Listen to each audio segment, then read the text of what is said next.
Of course, we were all expecting two homicide detectives to take the stand from Sanford. One of them, Detective Serino, he initially questioned George Zimmerman right after the event happened, and his inclination was to bring manslaughter charges against George Zimmerman. Do we have that tape from the interrogation?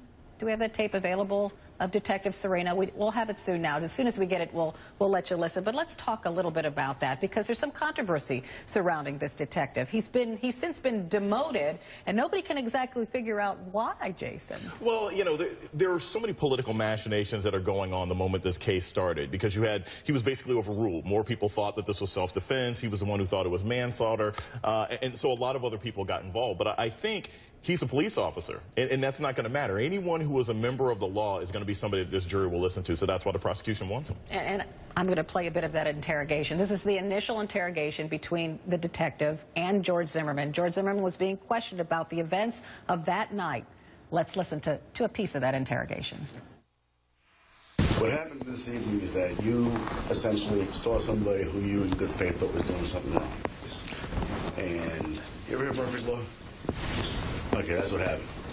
This person was not doing anything bad. You know the name of the person that died?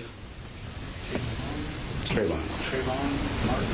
Trayvon Benjamin Martin. He was born in 1995, February the 5th. He was 17 years old. An athlete, probably somebody's going to be into aeronautics. A kid with a future. A kid with folks that care. In his possession, we found a can of iced tea and a bag of Skittles and about $40 in cash. Not the gun.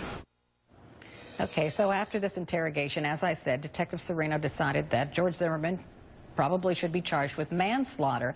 And Paige Pate brought up an interesting thing. He told me earlier this morning. Paige, you said it doesn't much matter who was on top or who was on bottom during that tussle.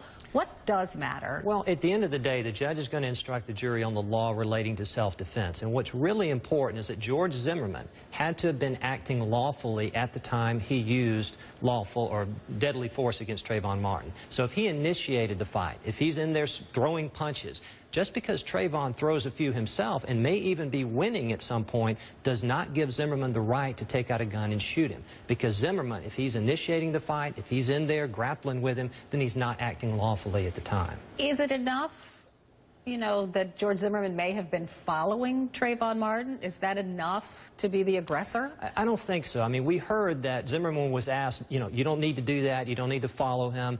He wasn't instructed to do that. But I think he had a lawful purpose for being there at the time. I mean, that is part of his deal, is the neighborhood watch. But once you start throwing blows, once you start a physical altercation, then it's assault and battery, and you're not acting lawfully at the time. But how can you possibly figure out who threw the first punch? Well, that's where Rachel Gentile comes in, because when she claims that she hears the phone drop. But I think the prosecution's also going to make this argument with their ballistics expert, that, and they said this in the opening statement, Zimmerman had a gun in the chamber.